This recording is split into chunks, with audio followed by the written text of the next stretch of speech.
Offense has been a major concern the last few weeks, and getting off to an early start is necessary for us to stay competitive, but maybe there's a bit more motivation in this game against the New Orleans Saints. Thank you guys so much for being here, and for more content like this, please hit the like button and subscribe, and comment who's been the most frustrating player to watch. Hopefully Winston is playing with a chip on his shoulder today, returning to the place he used to call home for 4 years. He never had an opportunity to prove that he could be their guy before replacing him with Derek Carr, who Broncos fans are familiar with, playing against him 2 times a year when he was with the Raiders. But Carr may have an advantage today because we suffered some pretty big injuries last week, losing some key guys in Zach Allen, who's really picked it up the last few weeks, Glenn Ramsey, who's becoming a rising star for our defense and doing a great job in the 3-tech, and Nick Bonito makes us thin on edge depth, and defensive end is so thin I had to put him on IR. The plus side though is that we have our last development unveiled, and Brandon Glover, the 7th round pick, is revealed to have star development and will get more playing time now with Bonito out. But this way we can also sign Morgan Fox to our roster, because right now at defensive end, it's just Greg Gaines and that's it. Saints were also hit with some injuries in this game, and they will be without Michael Thomas and a top 5 player in this past draft class in rookie Jason Bayer, who's out for the rest of the year. So the Saints lineup before we jump in. Derek Carr is at quarterback, running back is Alvin Kamara, fullback is Taysom Hill, receivers are Chris Olave, Rashid Shaheed, and replacing Thomas is A.T. Perry. Tight end is Foster Moreau. Left tackle is the rookie superstar Trevor Feldman. Left guard is Trevor Penning. Center is Eric McCoy. Right guard is Nick Saldiveri. And right tackle is Ryan Ramczyk. On defense, the edges are Cameron Jordan and Carl Granderson. Defensive tackles are Brian Brzee and Milton Williams. Off-ball linebackers are Monty Rice, Demario Davis, and Pete Werner. Corners are Marshawn Lattimore, Paulson Adebo, and replacing the injured Bayer is Alante Taylor. And the safeties are Tyrann Mathieu and Marcus May. Indoor dome in today's contest, and a chance to build on our 2-game winning streak. The Superdome is a very hostile environment with extremely passionate die-hard fans repping their beloved Saints. And we'll see if we can finally have a proper start on offense instead of waiting for the second half like we have been in the last few games. But we'll have to be patient as the Saints will start with the football, and Week 15 is underway.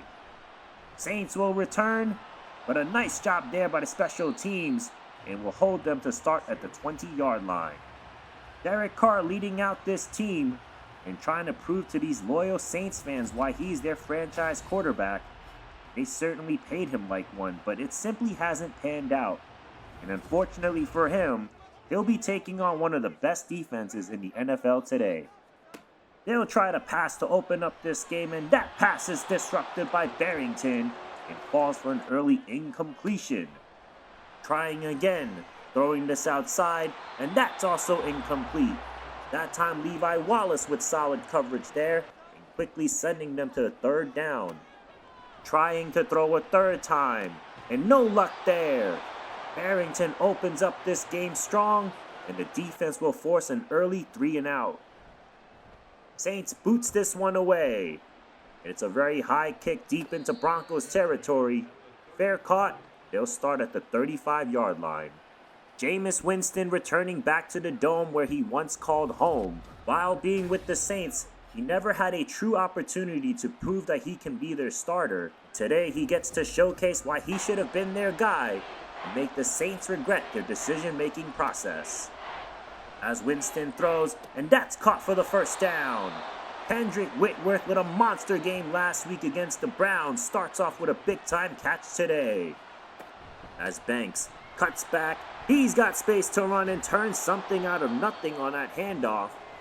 He had a poor start in that last game, but the 4th quarter, he picked up close to 70 yards to finish over the century mark with 2 scores. Trying again, but stuffed at the line and unable to pick up the 1st down. The hole clogged up quickly, and they'll need to convert here. Winston throws this out to the flat. It's caught by Dulcich, but tackled at the line. and a decision for the Broncos here. They opt to punt this away. It's a fake. Dixon throws and completes it to the rookie Sullivan, and he'll pick up the first down. Some wild trickery there by Denver, and now a new fresh set of downs. After an incomplete pass, Winston connects here with Sutton, and the Broncos are inching closer to their first half score in 3 weeks. As that pass is completed for the first down, it's Marvin Mims Jr., and things are really clicking for them early in this one. 1st and goal. They go to Banks, trying to power his way through, but mobbed and stopped at the 1-yard line. Trying again, running it with Mostert. Gets a block and walks in for the touchdown. Raheem Mostert finishes off the drive, and the monkey is off our backs for the first half as we finally find the end zone. Start of the second quarter. Saints with a solid drive inside Broncos territory. They send pressure, and down he goes. Big time sack and pressure there by Levi Wallace, and a long way to go for the Saints on this drive. Carr takes a deep shot, has a man and caught for the first down and more. Rashid Shaheed just burned Barrington, and the Saints get it all back. They're backed up after a false start penalty. They run it outside with Kamara, and a nice tackle there by Stearns for a short gain, and another injury as Pierce is shaken up, but he would be okay. Carr on 2nd and long, throws this and caught for the first down. Foster Moreau able to find space in that zone coverage, and the Saints are responding well on this drive. And they'll finish it with a score. Touchdown Alvin Kamara. Just no chance for the defense with all of their injuries, and this one will tie the game. Broncos trying to build on their first half score. They go to Banks running left, makes a move, and picks up a first down. And another injury on the field. Cortland Sutton is holding his arm running to the locker room, and he would not return. Foster is running thin for the Broncos, as Banks gets crushed in the backfield for a loss. Demario Davis showing us age is just a number. And Banks once again brought down. And the running game is lacking again in the first half. Looking downfield, but no time to throw. Sacked by Carl Granderson, and the Broncos will need to punt. We'll see if we can hold them here. They go to Kamara, and Glover hits him from behind for a gain of 5, as Glover is expected to get more playing time with all the recent injuries. A toss to Kamara, past the diving Gills, but quickly taken down only for 1 by Surtain, who had another interception last week. And make that back-to-back weeks as he picks off Carr here. This guy is unbelievable. He just has such great patience reading the quarterback's eyes and making them regret every decision they make. Great starting field position for the Broncos. They run with Banks, but just no room again. Saints have a wall up every time the ball is on the ground. Broncos stay stubborn, and it pays off. Banks picks up a nice gain and picking up the first down.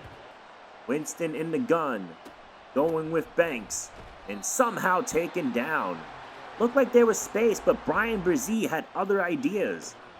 This time checked down to the running back, breaks a tackle, but immediately brought down only for a short gain. Just like that, it's 3rd down. Pocket breaking.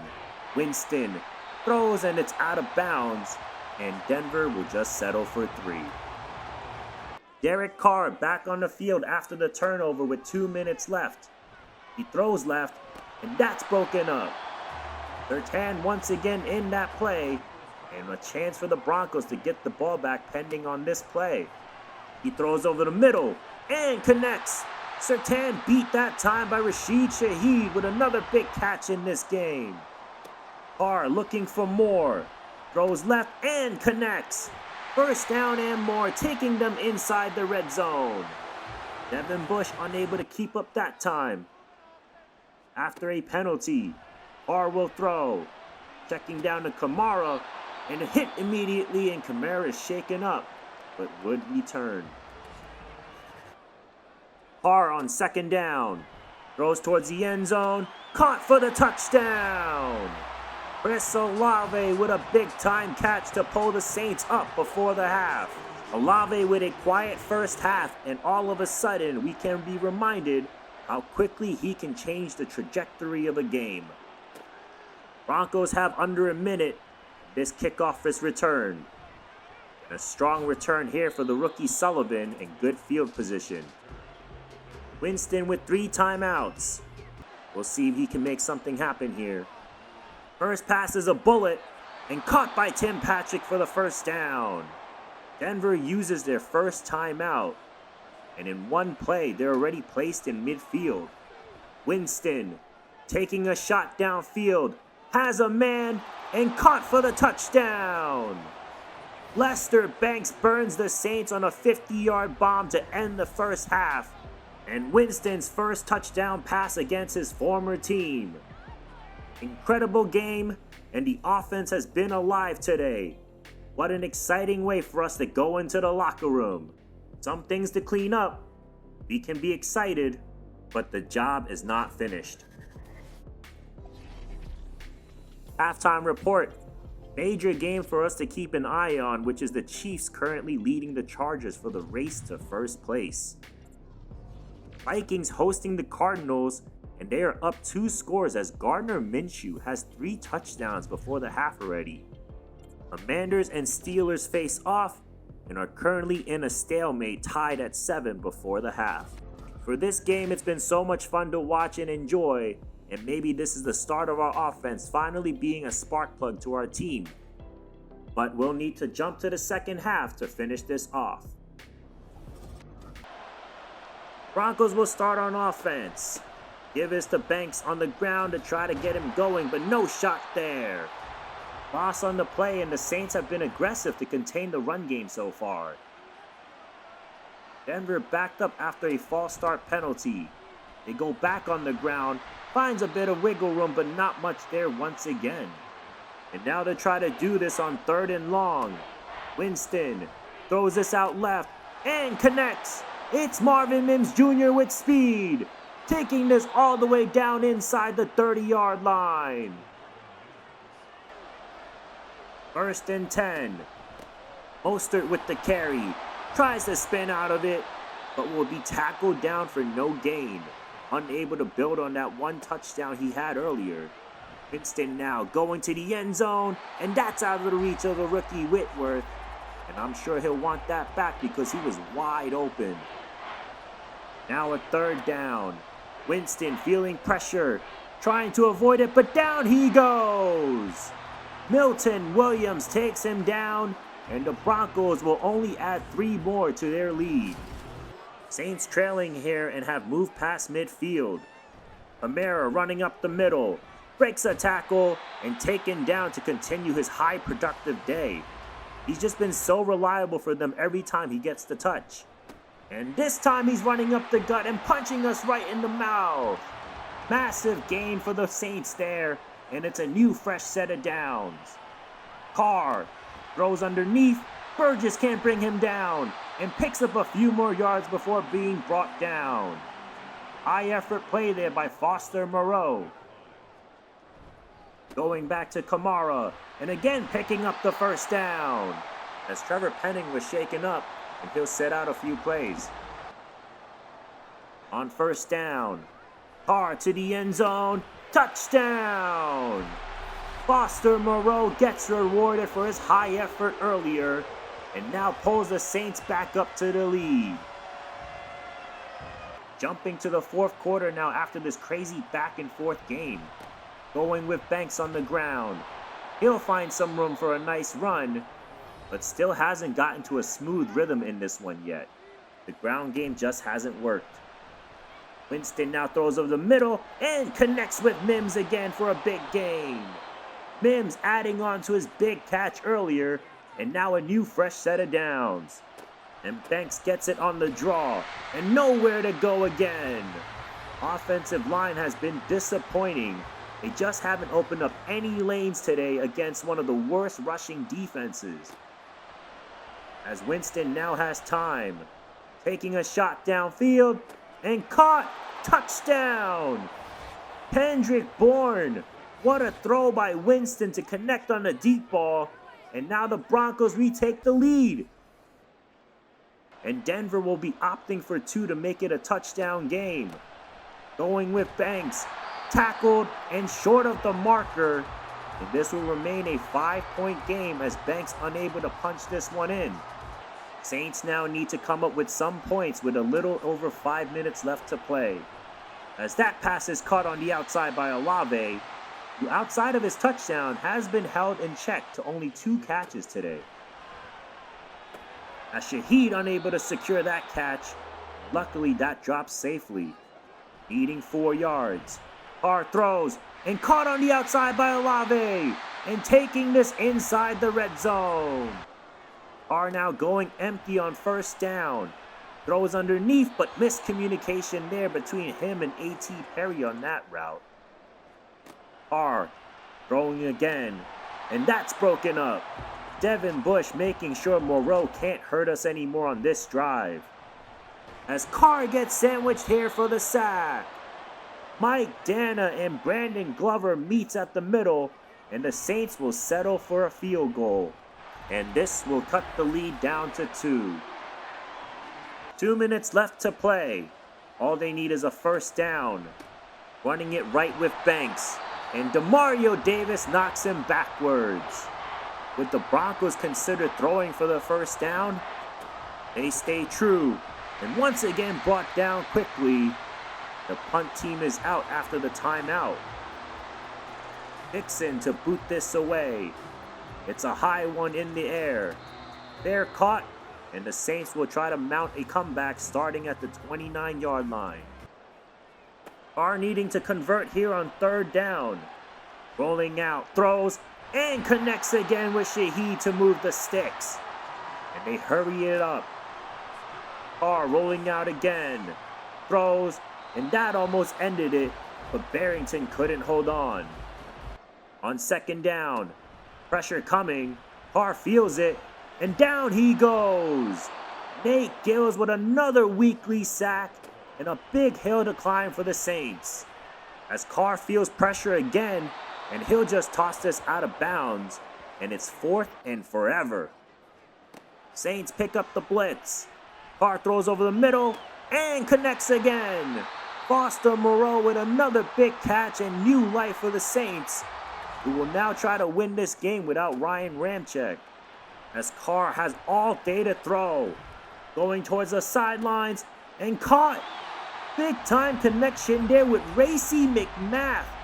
And the Saints are in position to win the game. They ran it down to the final 2 seconds. Kick is up and good. And the Saints pull off a wild comeback against us. What an insane game.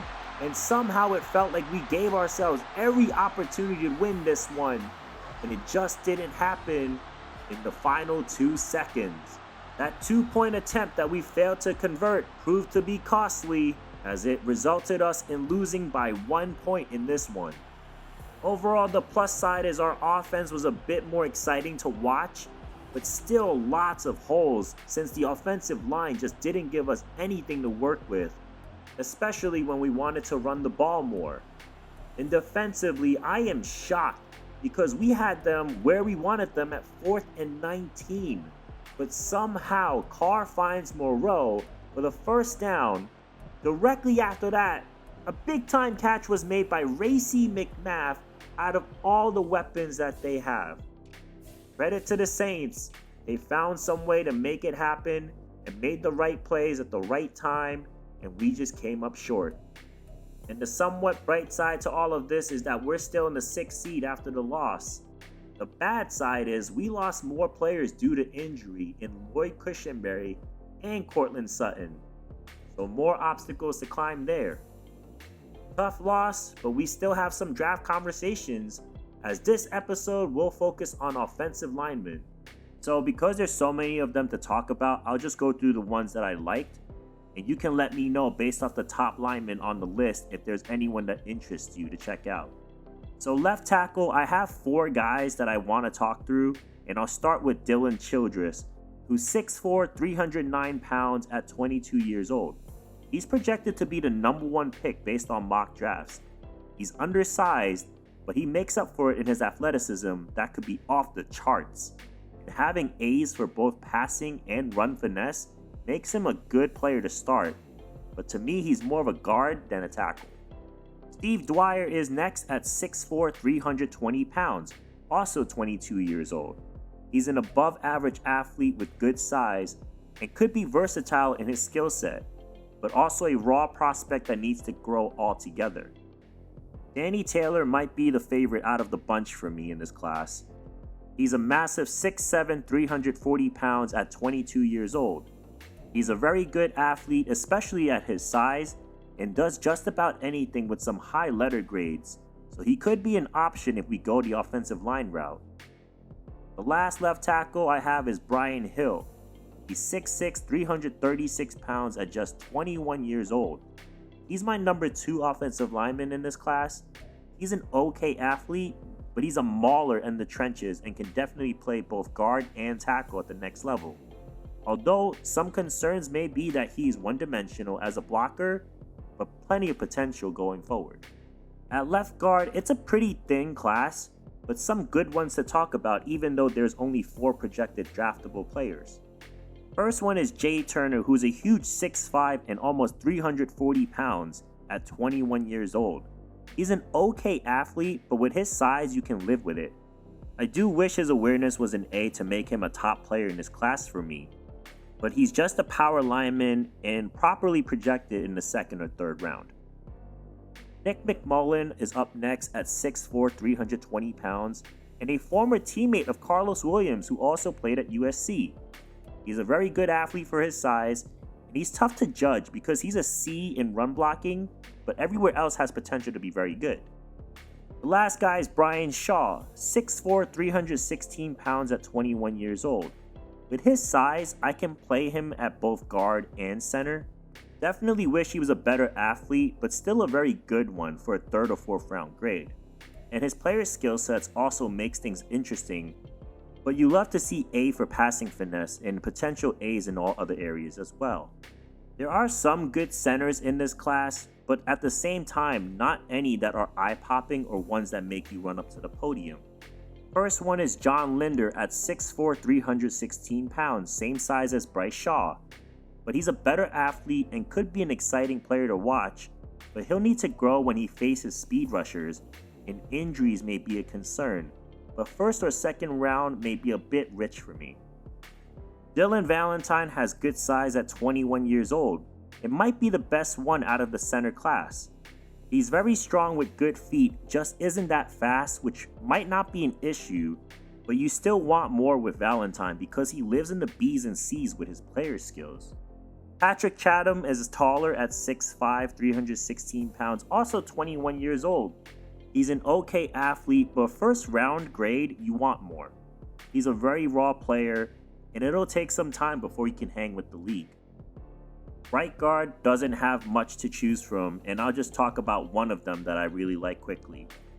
And that's Devin Pryor. He's got great size at 6'5", 329 pounds, and only 21 years old. He's an above average athlete, especially at his size, and I love how versatile his game is.